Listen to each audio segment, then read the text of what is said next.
In the heart of the 22nd century, when the concepts of time and space had been drastically altered, humanity saw the birth of an astounding piece of technology, the dream decoder.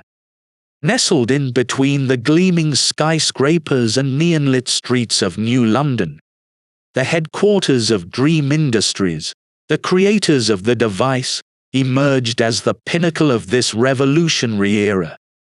This remarkable invention was not just another tech gadget, but a gateway to a world untapped, the realm of dreams. It opened up endless opportunities for mankind to design and live out their dreams, carefully crafting each moment to suit their wildest desires. The dream decoder offered an immersive experience, blending the borders of dream and reality, painting people's lives with vibrant strokes of excitement, thrill, and gratification. As the dream decoder bloomed in popularity, a noticeable shift swept through society. The physical world, once buzzing with activity, began to dwindle in comparison to the technicolor dreamscape offered by the device. People spent their days engrossed in dreams of their creation, disconnecting from the mundanity of real life. Workplaces became ghost towns, parks echoed with an unnatural silence, and even the once-crowded streets of New London seemed quieter.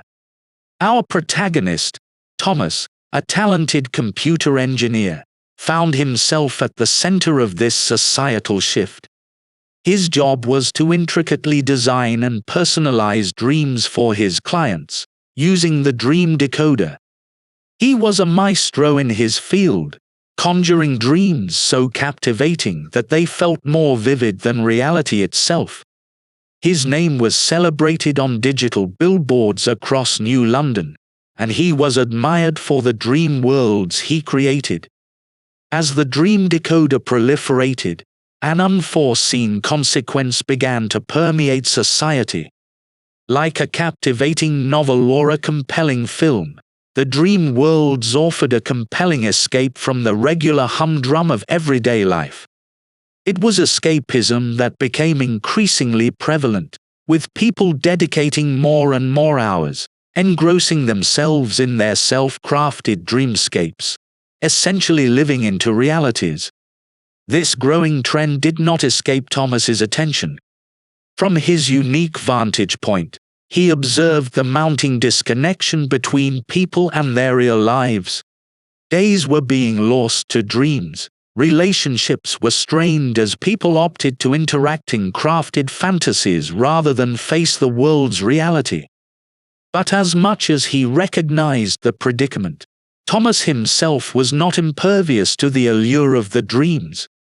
After long hours of weaving complex dream narratives for his clients, he would often find solace in his crafted dreams, losing himself in the masterpieces he created.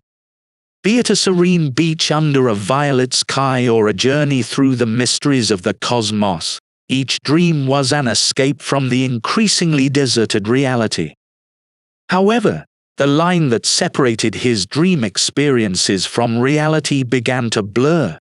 What was initially a tool for amusement and occasional reprieve from reality became a profound existential struggle. The once clear boundaries of virtuality and reality morphed into a hazy divide, pulling him into a vortex of confusion and internal conflict. It was as if he was walking on a thin wire, balancing between the enticing dream world and the neglected reality, creating an unsettling imbalance in his life. As the days passed, this imbalance evolved into a growing unease. The sight of deserted parks, the eerie silence in the once bustling city of New London, and the isolation that people willingly accepted became increasingly troubling. A creeping sense of dread started to take root in his mind as he grappled with the impact of the technology he had been a part of. His internal struggle echoed the societal struggle with the dream decoder, a mirror reflecting the distortions the device had instilled in the fabric of society. One fateful day, Amidst the usual influx of clients, a peculiar figure veered towards Thomas's office. He was dressed in a black coat that draped down to his ankles, the stark color standing out in the otherwise vibrant ambience of Dream Industries. His face was concealed by a wide-brimmed hat, casting a shadow over his eyes and adding an aura of enigma around him.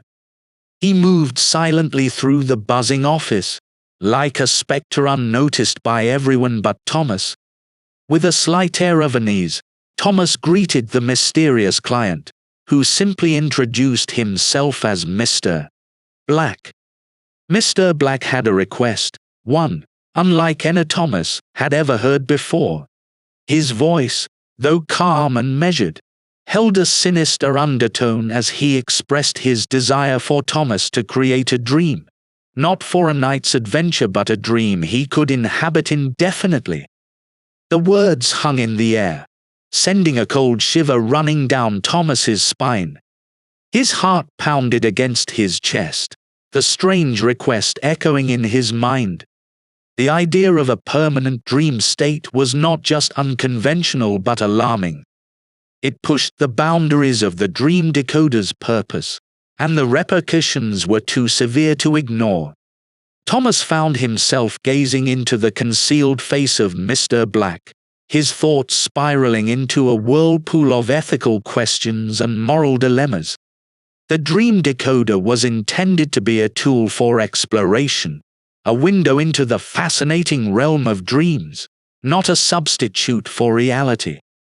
The request confronted Thomas with the darker side of his creation, making him question the true extent of his responsibility.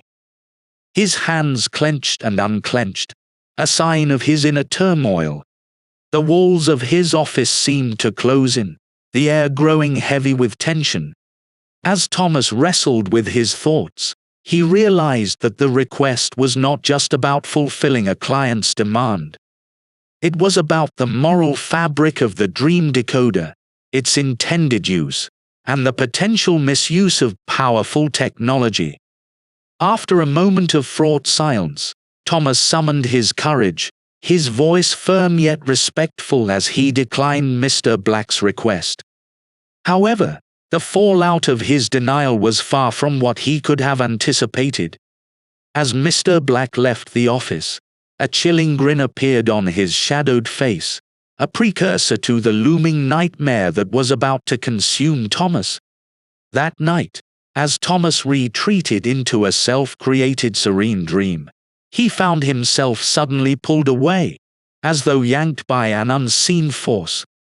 The tranquility of his dream shattered like delicate glass, replaced with an eerie, desolate town that seemed more of a ghostly remnant than a lively settlement. The town was bathed in an uncanny twilight, devoid of the usual hum of life. Eerie shadows danced on the crumbling walls, and an icy wind howled through the abandoned streets, its chilling echo reverberating off the decaying structures. The air was thick with an unspeakable dread, an unsettling quietude broken only by distant, haunting cries that seemed to choose from the town's very pores. This haunting environment was only the beginning of Thomas's nightmarish ordeal. As he stumbled through the warped streets, grotesque figures began to materialize from the creeping shadows. Their distorted forms chased him relentlessly, their ghostly whispers filling the air with dread. Every corner he turned, every alleyway he dotted into held a new monstrous creature, snarling and baring their teeth, their eyes ablaze with a horrifying hunger. With each terrifying encounter, Thomas could feel his grasp on reality slipping away. His memories of the real world began to blur and fade, like an old photograph losing its color. Even his knowledge of the dream decoder seemed to become a distant memory, leaving him helpless in the nightmarish world. His every step was fraught with fear so profound, so raw, it gripped his very soul. His heart pounded in his chest like a wild drum, his breath ragged and uneven as he continued to navigate through the never-ending maze of the horrific dream. The line between the dream and reality became so obscured that he began to question his existence, his mind descending further into chaos and despair. Amid his torment, when Thomas was teetering on the edge of surrender, a glimmer of hope appeared. Amid the shadowy ruins of the dream town, a figure emerged, ethereal and calming. The figure was a woman, dressed in a flowing white gown that shimmered in the everlasting gloom, a beacon of light piercing through the heavy darkness. Her presence was like a soothing balm on his fraught nerves. Her eyes held a tranquility that contrasted starkly with the surrounding turmoil, providing Thomas with a sense of reassurance he hadn't realized he desperately needed. Despite being a part of the nightmare, she seemed entirely out of place, like a serene oasis in the heart of a relentless desert. Slowly, she revealed her purpose. Her voice was like a soft melody that flowed smoothly in the chilly wind, reaching Thomas's ears and enveloping him in a wave of comfort. She explained that the key to escape this distressing dream was not to run, but to confront it. The source code of the dream decoder, she revealed, was hidden deep within this realm of nightmares, a puzzle that needed solving, a riddle that needed answering. The revelation hit Thomas like a lightning bolt. His heart pounded in his chest as he processed her words. It was a daunting task, but also a glimmer of hope in the otherwise bleak situation. His mind, previously occupied with terror and desperation, was now filled with a newfound resolve. The way out of this maze was not to avoid, but to confront his deepest fears and find the key that lay hidden in the heart of the chaos. Her words lingered in the chilling air as she vanished, her image flickering and finally dissolving into the darkness, leaving Thomas alone once again. However, he was no longer the same man. Fear had been replaced with determination, despair had given way to hope. With renewed vigor, he set out on his mission, the image of the glowing woman fueling his courage as he plunged deeper into the dream.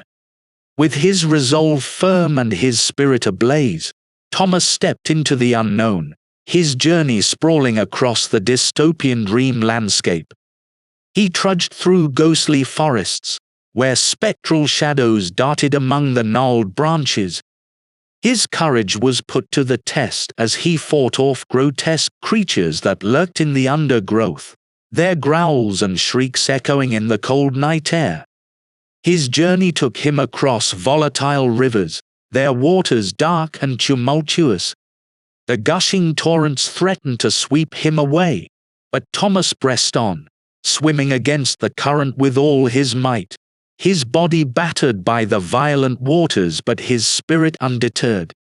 He scaled towering cliffs, their sheer walls standing like impenetrable barriers before him. With gritted teeth and shaking limbs, Thomas climbed, his fingers finding holds in the most unlikely of places. The chilling wind bit into his skin, but he paid it no mind, his gaze fixed firmly on the peak that seemed to touch the dream sky. Through trials and tribulations, Thomas persevered, undeterred by the looming danger, the harrowing challenges only stoking the flames of his determination. His relentless pursuit led him to the heart of the dream, a towering, crumbling structure that stood ominously in the desolate landscape. It was in the gloomy recesses of this monolithic tower that he found the elusive source code. The code was like a chaotic symphony, an entanglement of numbers and symbols that danced across the ancient stone walls of the tower. Armed with his years of expertise in programming and a deep understanding of the dream decoder's workings, Thomas began the arduous task of deciphering the code. Every line he cracked, every symbol he decoded brought him a step closer to freedom, a step closer to waking from the nightmare. With every ounce of his strength, every shred of his willpower, Thomas confronted the complex puzzle, the code gradually falling into place under his keen scrutiny. His mind raced, his fingers worked tirelessly, and after what seemed like an eternity, he finally cracked the code. With the last line of the code decoded, the oppressive atmosphere of the dream began to dissipate. The specters that once hunted him vanished into thin air, the eerie landscape fading away into nothingness. The haunting nightmare had finally released its grip, and in the face of his unwavering determination, Thomas had emerged victorious. Awakening from the unnerving dream felt like a rebirth for Thomas. As he slowly opened his eyes, the familiar confines of his room greeted him. Morning sunlight filtered in through his window, painting a warm, comforting glow over his surroundings. The harsh trials of the dream were behind him, but their memories still lingered, imprinted vividly in his mind. With every passing moment, Thomas realized the experience had given him a new perspective. He now perceived dreams and reality as two halves of the same whole. They were intertwined, reflections of each other, yet distinct. Dreams were no longer just an escape from reality. They were an intricate exploration of the mind's depths, a voyage into the soul's uncharted territories. This epiphany spurred a significant decision in Thomas's life. He chose to step away from his role as a dream architect at the Dream Decoder. The thought of crafting more dreams, after the nightmare he had endured, felt inauthentic. Instead, he desired to understand dreams, interpret their messages, and help others navigate through their complexity. Thank you for watching. You could download the vocabulary PDF below. To stay up to date on our future videos, please subscribe and hit the notification bell, and let us know what you think in the comments below.